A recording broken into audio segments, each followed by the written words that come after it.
پانچواں پارہ ہے سورہ نساء، اور سورہ نساء کے 7 رکوع ختم ہو چکے ہیں، 8واں رکوع جاری ہے، اور پانچویں پارے کا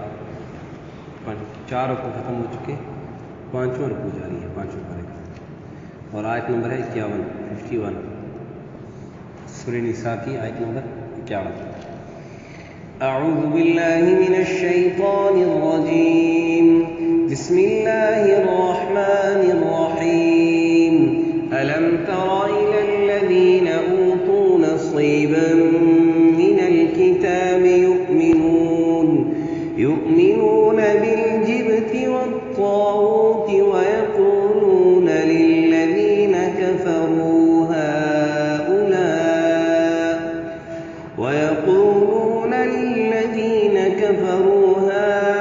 هؤلاء أهدى من الذين آمنوا سبيلا، أولئك الذين لعنهم الله، ومن يلعن الله فلن تجد له نصيرا، أم لهم نصيب من الملك فإذا لا يؤتون الناس نقيرا، أم يحسدون الناس على ما آتاهم الله من فضله، فقد آتينا آل إبراهيم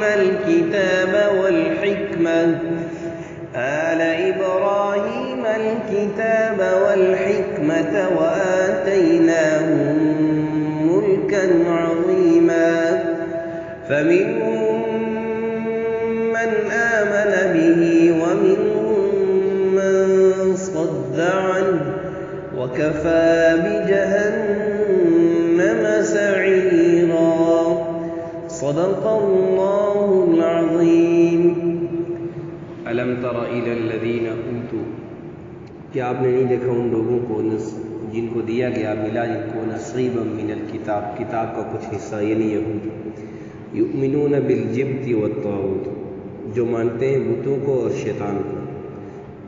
ویقولون، اور وہ کہتے ہیں، للذین کفروا، ان لوگوں کو جو کافر ہیں، ہؤلاء، یہ لوگ یعنی کافر، اہدی، زیادہ راہ راست پر ہیں، زیادہ ہدایت پر ہیں، من الذین آمنوا، مسلمانوں سے، سبیلا، راستہ چلنے کے اعتبار سے، اولئک الذین لعنہم، یہی وہ لوگ ہیں جن پر اللہ کی لعنت ہے، جن پر اللہ نے لعنت کی، ومن یلعن اللہ، جس پر اللہ لعنت کرے، فلن تجد لہ نصیرا، تو وہ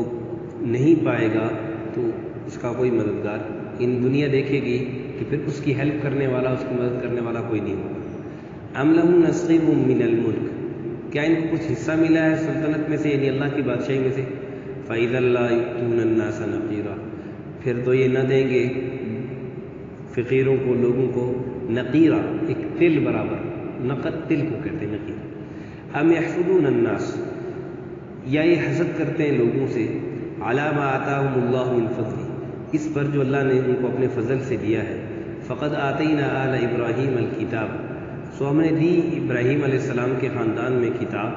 والحکمہ، اور علم، حکمت، وآتیناہم ملکا عظیما، اور ہم نے دی ان کو ایک بڑی سلطنت دنیاوی اعتبار سے، یعنی ان کی نبوت کا دائرہ بہت وسیع ہے۔ فمنہم من آمن بہ، پھر ان میں سے کسی نے ان کو مانا، ومنہم من صد عنہ، کوئی ان سے ہٹا رہا، وکفی بجہنم سعیرا، اور کافی ہے دوزخ کی آگ، بھڑکتی آگ، یعنی ان کافروں کے لیے جو انبیاء کی نافرمانی کرتے رہے، ان کے دین سے ہٹے رہے، ان کو جلانے کے لیے جہنم کی، دوزخ کی بڑی بھڑکتی ہوئی آگ یہ کافی ہے۔ یہود کی سازشوں کا اور مختلف ان کی چالوں کا ذکر ہو رہا تھا، آج کی آیت مبارکہ میں اللہ تعالیٰ نے یہود کی ایک اور شرارت اور خباثت کا ذکر فرمایا ہے۔ ہوا یوں کہ یہود کو حضور صلی اللہ علیہ وسلم سے جب عداوت بہت زیادہ بڑی، دشمنی بڑی، اور چونکہ حسد تھا تو انہوں نے اس طرح کیا کہ مشرکین سے ملے۔ بظاہر تو یہ اہل کتاب تھے نا، اہل کتاب تھے، ان کو کتاب ملی تھی، تو یہ کہتے تھے کہ ہم شرک نہیں کرتے، تو شرک کرنے میں گزشتہ بھی گزر چکا کہ شرک کرنے میں یہ اپنے بات میں ویسے ہی جھوٹے تھے، کیونکہ حضرت عزیر علیہ السلام کو اللہ کا بیٹا مانتے تھے، لیکن بہرحال بتوں کی عبادت یہ ابتدا میں یہ اس کو شرک مانتے تھے کہ وہ کہتے تھے کہ بتوں کی عبادت یعنی یہ شرک ہے، ہم جو کر رہے ہیں شرک نہیں. لیکن کہتے ہیں جب آدمی سرکشی میں زیادہ بڑھتا ہے نا تو اس کے دماغ پر پردہ آ جاتا ہے، پھر ان کو نہیں سمجھ آتا میں کیا ٹھیک کر رہا ہوں کیا غلط کر رہا ہوں. تو انہوں نے اس طرح کیا کہ نبی پاک صلی اللہ علیہ وسلم کی دشمنی جب بڑھی اور عداوت بڑھی کہ دیکھو یہ تو، اور بنیادی طور پر دشمنی کی وجہ یہ تھی کہ جو نبوت ہے یہ ہمارے خاندان میں سے کسی کو ہونی چاہیے تھی، یہودیوں میں سے کسی کو نبی بننا چاہیے تھا. یہ کدھر عرب کے خاندان قریش میں سے جو ہے نا ایک نبی بن گیا، تو بنی اسرائیل میں سے نبی ہونا چاہیے تھا کیونکہ پہلے بنی اسرائیل میں سے نبوت کا سلسلہ چل رہا تھا. تو یہ تو اللہ کی تقسیم ہے، جس کو اللہ نبی بنا لے کوئی اللہ سے پوچھنے والا نہیں ہے. اور نبوت ایسی چیز ہے کہ کسبی چیز نہیں ہے کہ کوئی آدمی عمل کرے گا، اچھا عمل کرے گا تو وہ نبی بن جائے گا. نعوذ باللہ، جتنا بھی کوئی اچھا عمل کر لے، کوئی جتنا بھی اعمال میں آگے بڑھ جائے، جتنا بھی نیک ہو جائے، تو وہ نبی نہیں بن سکتا. نبوت ایک ایسی چیز ہے، یہ وہ بھی چیز ہے اللہ کی طرف سے جس کو عطا ہوتی ہے اسی کو ملتی ہے. خود اپنے عمل سے، اپنی اسٹرگل سے، اپنی محنت سے کوئی آدمی نبی نہ صحابی بن سکتا ہے نہ نبی بن سکتا ہے. ہاں ولی بن سکتا ہے، اللہ کا دوست بن سکتا ہے. اے نیک اعمال کرو، اچھے اعمال کرو، اللہ کے حبیب صلی اللہ علیہ وسلم کے طریقے کے مطابق، سنت کے مطابق زندگی گزارو، آپ اللہ کے ولی ہو. کوئی ولیوں کو کوئی سینگ تو نہیں ہوتے، یہی ہوتے ہیں کہ اپنی زندگی ولی جو حقیقی طور پر ولی ہیں وہ یہی ہوتے ہیں کہ اپنی زندگی اللہ کے حکم پیارے حبیب صلی اللہ علیہ وسلم کے طریقے کے مطابق گزارتے ہیں، یہی ولی ہوتے ہیں. تو بہرحال ان کو بنیادی طور پر جو ان کی دشمنی کی بنیادی وجہ یہی تھی کہ نبوت ہمارے بنی اسرائیل سے کیوں ہٹ گئی، دوسرے بنی اسرائیل سے باہر کیوں نبوت ملی. تو یہ تو میں نے عرض کیا اللہ کی طرف سے ہے. تو خیر نبی پاک صلی اللہ علیہ وسلم کے صحابہ کو ورگلانے کے لیے اور دشمنی میں اور آگے بڑھنے کے لیے انہوں نے اس طرح کیا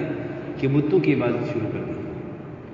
شیطان کی پیروی شروع کر دی. وہ تو پہلے بھی کرتے تھے اور زیادہ کرتے. وہ کہتے کہ مشرکین مکہ سے ملے اور ان سے کہا یار یہ جو تم کر رہے ہو نا یہ تو مسلمانوں سے بہت اچھا ہے، یہ تو تم زیادہ مسلمانوں سے اچھے راستے پر ہو، مسلمانوں سے تمہارے اعمال، تمہارے عقیدہ زیادہ اچھا ہے، تم تو ان سے بہت زیادہ اچھے ہو. یہ بات یہودیوں نے کہی تھی اور آج ہمارا مسلمان بھی ناسمجھی میں یہ بات کہہ رہا ہے. آپ نے معاشرے میں دیکھا ہوگا بہت سے لوگ کہتے ہیں کہ مسلمانوں سے تو نعوذ باللہ ثم نعوذ باللہ کافر اچھے. ایک بات یاد رکھیں، عمل ٹھیک ہونا خراب ہونا یہ الگ بات ہے. کسی کا عمل ٹھیک ہے، کسی کا عمل خراب ہے، لیکن ایک مسلمان جس کے دل میں ایمان کا رائی برابر بھی حصہ موجود ہے، رتی برابر بھی انسان جس کے دل میں ایمان کا حصہ موجود ہے، اس نے کلمہ لا الہ الا اللہ محمد رسول اللہ دل و جان سے یقین سے پڑھا ہے اور اپنے آپ کو مسلمان کہتا ہے چاہے اس کے اعمال خراب ہیں. وہ لاکھوں کروڑوں نہیں اربوں کافر جمع ہو جائیں وہ ایک انسان کے برابر، مسلمان کے برابر نہیں ہو سکتے، چاہے دنیاوی اعتبار سے جتنی مرضی ترقی کرے، چاہے ایمانداری میں مطلب دیانتداری میں، اچھے کاموں میں، سچ بولنے میں جتنے مرضی آگے ہو جائے. چونکہ اعمال کی قبولیت اور اعمال پر جزا اور سزا کا جو معیار ہے، بنیاد ہے، وہ کلمہ ہے. کہ جب مسلمان کلمہ پڑھ لیتا ہے تب دین کے احکامات اس کے لیے لازم ہو جاتے ہیں، وہ دین کے دائرے میں آ جاتا ہے. اللہ اس کو کہتے ہیں ادخلوا فی السلم کافہ، پورے کے پورے دین میں آ. پھر اپنی مرضی نہ کرو. لیکن پھر بھی اگر کوئی اپنی مرضی کرتا ہے، کفریہ کلمات نہیں کہتا، کفر نہیں کہتا، اعمال صالحہ نہیں کر رہا، تو گناہ گار ضرور ہے، اللہ کے حکم نہیں مان رہا، گناہ گار ہے، اس پر اس کو پکڑ ضرور ہوگی. لیکن یہ کہنا بہت بڑی بے وقوفی ہے کہ کافر اس سے اچھا ہے. اور یہ دیکھو میں نہیں کہہ رہا، اس وقت کے یہودیوں نے کہا، اللہ نے قرآن کا اس کو حصہ بنا کر قیامت تک آنے والے انسانوں کو سمجھا دیا کہ کافر کبھی بھی مسلمان سے اچھا نہیں ہو سکتا. اور آگے دیکھو کتنی سخت بات ہے، اگلی آیت میں دیکھو کتنی سخت بات ہے ایسے لوگوں کے لیے جو لوگ یہ کہتے ہیں کہ کافر مسلمانوں سے اچھے ہیں. ہاں یہ الگ بات ہے کہ مسلمان نے اپنے اعمال گرا دیے، اپنا آپ چھوڑ دیا ہے کہ آج دین کے اندر داخل ہونے میں سب سے بڑی رکاوٹ مسلمان ہے، کافر نہیں ہے۔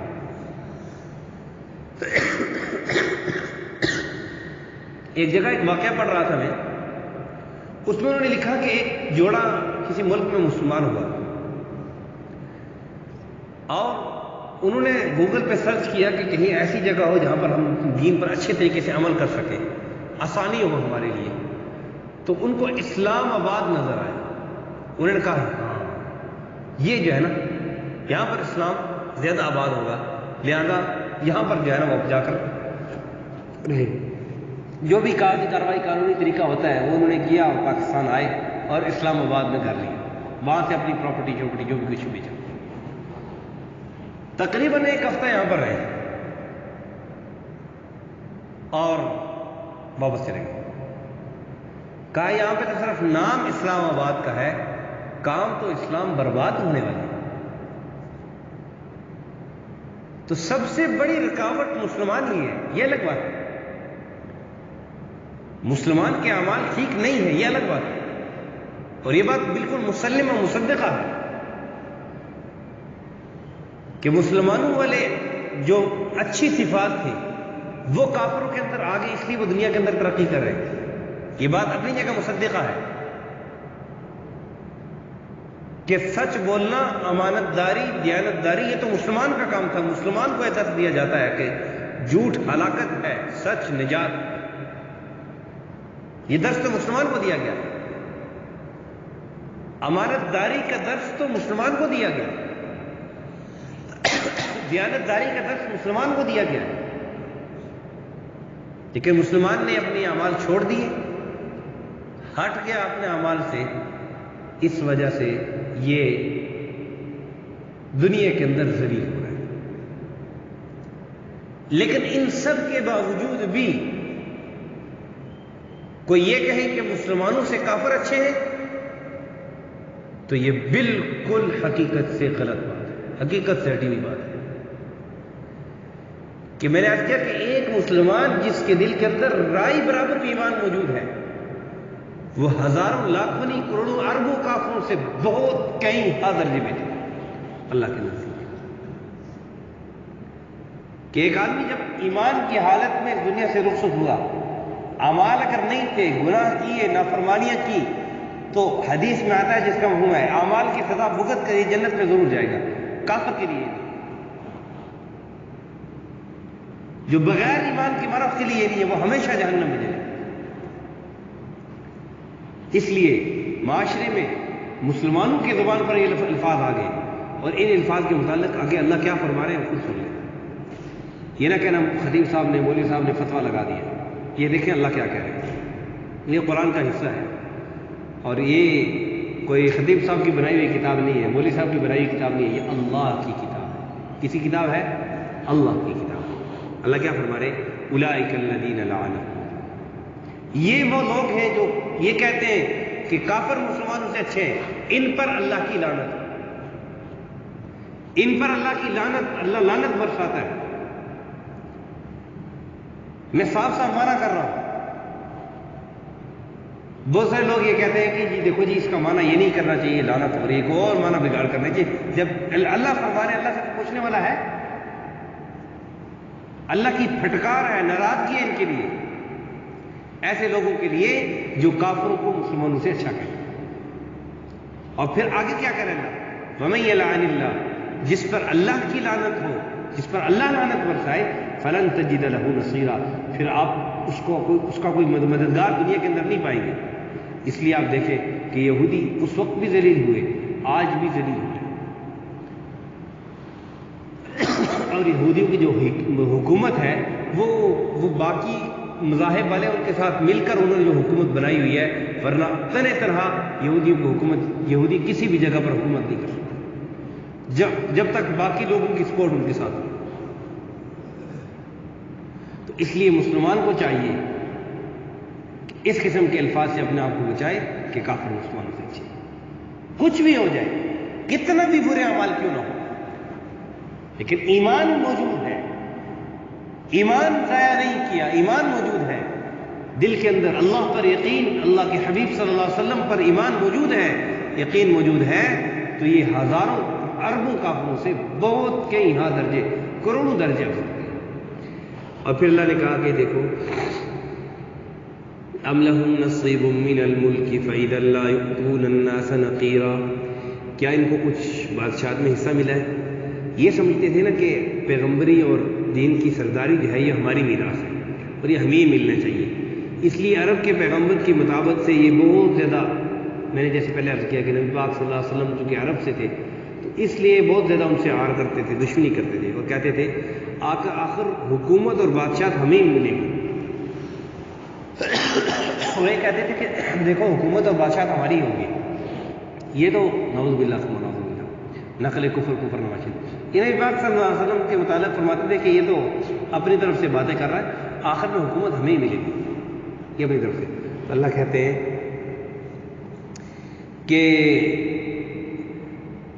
یہ آیت اس پر نازل ہوئی کہ یہودیوں کو حکومت کا، سلطنت کا کوئی حصہ ملا ہے؟ ہرگز نہیں۔ اگر یہ حاکم ہو جائیں، اگر ان کو بادشاہ بنا دیا جائے تو فَإِذَا لَا يُؤْتُونَ النَّاسَ نَقِيرًا، پھر تو یہ اتنے بخیل ہیں یہودی، اتنے بخیل ہیں، اتنے کنجوس مکھیچوس ہیں کہ پھر تل کے برابر بھی کسی فقیر کو کوئی چیز نہ دے۔ یہ تو اتنے بخیل ہیں، اتنے کنجوس ہیں۔ بادشاہت کے لائق تو سخی آدمی ہوتا ہے، کھلے دل والا ہوتا ہے۔ اب دیکھیں نا دوسرے پارے میں جو طالوت اور جالوت کے متعلق جو واقعہ ہے تو اس میں اللہ تعالیٰ نے کیا کہا کہ یہ اس کے اندر وسعت ہے علم میں اور جسم میں، کہ علم بھی اس کے اندر اس کے پاس موجود ہے، وسیع علم موجود ہے، جسم میں بھی وسیع موجود۔ کیا مطلب؟ اس کے اندر سخاوت ہے، اس کے اندر سخاوت ہے، جسمانی طاقت بھی اس کے اندر موجود ہے اور سخاوت بھی ہے، وسعت اس کے اندر ہے۔ تو بادشاہت کے لائق تو سخی آدمی ہوتا ہے، نہ کہ بخیل آدمی ہوتا ہے کہ جس کو اپنے ہی لالے پڑے رہے، اکٹھا کرتا رہے، نہ خود کچھ کھائے، نہ بچوں کو کچھ کھلائے، نہ کسی اور کو کچھ دے، بس جمع کر رہا ہے۔ کئی لوگ ایسے ہوتے ہیں معذرت کے ساتھ کہ ہمارے بوڑھے گھروں میں فوت ہوتے ہیں تو ان کو پتہ چلتا ہے کہ صندوق کے تالے جب کھلتے ہیں، بکسوں کے تالے جب کھلتے ہیں تو پتہ چلتا ہے کہ کتنے پیسے پڑے ہوئے ہیں، خود کئی دن بھوکے رہ گئے، گھر میں فاقے بھی گزرے، لیکن وہ جو ہے نا وہ جمع کر رہے پتہ نہیں کس کے لیے جمع کر رہے ہیں، کہ خود بھی بیچارے استعمال نہیں کر سکتے، کئی واقعات ہمارے سامنے ایسے ہیں کہ بزرگ فوت ہوئے، جب دیکھا کہ ادھر معلومات کی گئی تو ایسے کئی لاکھوں روپے ان کے سے جب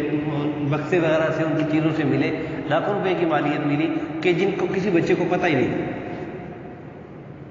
حالانکہ بچے بھی ان کے شادی شدہ بڑے سارا کچھ۔ تو ایسے نہیں، فقیر سخی ہونا چاہیے آدمی۔ ہاں یہ بات ضرور ہے کہ فضول خرچ نہیں ہونا چاہیے، اسراف نہیں کرنی چاہیے، سخی ہو۔ سخاوت میں اور اسراف میں فرق ہے۔ سخاوت یہ ہے کہ ضرورت کی چیز پر خرچ کرنا، اسراف یہ ہے کہ بغیر ضرورت کے خرچ کرنا، اس کو اسراف کہتے ہیں۔ آسان سی ڈیفینیشن ہے، اس لیے ضرورت کی چیز پہ ضرور خرچ کریں لیکن بغیر ضرورت کے خرچ کریں یہ نہیں، پھر اس کو اسراف کہتے ہیں۔ اور 15 اس بارے میں آگے آئے گا انشاءاللہ کہ ان المبذرین کانوا اخوان الشیاطین، یہ شیطان کے دوست ہیں، شیطان کے بھائی ہیں۔ بہرحال پھر اللہ تعالیٰ نے کہا یحسدون الناس علی ما آتاہم اللہ من فضلہ، یہ حسد کرتے ہیں لوگوں پر جو اللہ نے ان کو اپنے فضل سے دیا ہے۔ فقد آتینا علی ابراہیم الکتاب، اپنے آپ کو ملت ابراہیمی پر مانتے تھے نا، ملت ابراہیم پر مانتے تھے، تو اللہ نے کہا کہ یہ حسد کرتے ہیں نبی علیہ السلام کے ساتھ کہ اللہ نے ان پر اپنا فضل کیا، ان کو نبوت عطا فرمائی، تو یہ آپ اپنے آپ کو ملت ابراہیمی کہتے ہو، تو ہم نے تو ابراہیم علیہ السلام ان کے خاندان میں بھی کتاب بھی دی، حکمت بھی دی اور ان کو بڑی بادشاہت بھی دی، ان کو بڑی سلطنت بھی دی، بڑی بادشاہت بھی دی۔ تو پھر بہت سے لوگ جو ہے ان میں سے ایمان لے آئے، جنہوں نے ان کو نبی کی بات کو مانا، اس کے مطابق زندگی گزاری تو وہ تو کامیاب ہوئے، اور جنہوں نے نبی کی بات نہیں مانی، ابراہیم علیہ السلام کی پیروی نہیں کی تو وہ ناکام ہوئے، اس راستے سے ہٹنے والے ہوئے۔ اللہ کہہ رہے کہ ان کے عذاب کے لیے، ان کو جلانے کے لیے، ان کو مزہ چکھانے کے لیے یہ جہنم کی آگ ہی کافی ہے، جو ہمیشہ سے بھڑک رہی ہے اور ہمیشہ بھڑکتی رہے گی ان کے لیے۔ یہ تھا ان آیت کا مفہوم کا خلاصہ۔ اللہ سمجھ الم تر الی الذین اوتوا نصیبا من الکتاب، کیا آپ نے نہیں دیکھا ان کو جن کو ملا کتاب میں سے کچھ حصہ، یؤمنون بالجبت، وہ بتوں کو مانتے ہیں، اور طاغوت اور شیطان کو مانتے ہیں، ویقولون، بالجبت سے ایک مطلب یہ جادوگری بھی ہے، ٹھیک ہے نا، جادوگری، اور یہ جو ہے نا جو کالا علم جس کو کہتے ہیں، اور چٹا علم فلانا چیز، جو لوگ بہت سارے لوگ مسلمان بھی اس میں پڑے ہوئے، تو انتہائی بڑا گناہ ہے، انتہائی بڑا گناہ ہے۔ بہت سارے لوگ ایسے ہیں کہ بظاہر اپنے آپ کو مسلمان کہتے ہیں اور یہ جادو کرتے ہیں لوگوں پر، لوگوں سے کرواتے ہیں جادو، ایسے موجود ہیں لوگ، تو یہ انتہائی بڑے شیطان کے دوست ہیں، یہ ولی نہیں ہے، یہ ولی نہیں ہے۔ ایک اور مثال میں آپ سمجھو، ولی کو پہچاننے کے لیے بنیادی جو نشانی ہے وہ یہ ہے کہ ولی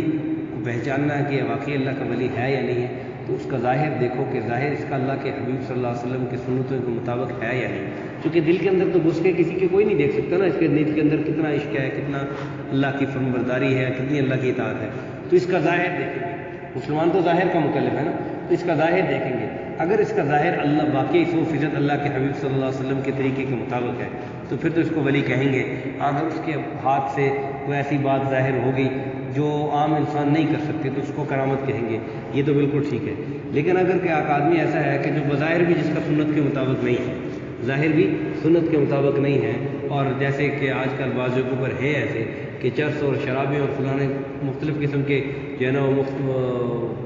وہاں پر جو ہے نا مختلف قسم کے پروگرام، ایسے پروگرام جو اللہ کو ناراض کرنے والے ہوتے ہیں، ڈول باجے وہاں پہ ہو رہے ہوتے ہیں، تو وہاں وہ اللہ کا ولی نہیں ہو سکتا۔ اور اگر اس کے ہاتھ سے کوئی ایسی بات ظاہر ہو جائے گا، آپ دیکھیں کہ جو عام انسان نہیں کر سکتا، تو وہ کرامت نہیں ہے، وہ جادوگری ہے۔ وہ کیا ہے؟ وہ جادوگری ہے، وہ کرامت نہیں ہے۔ بہرحال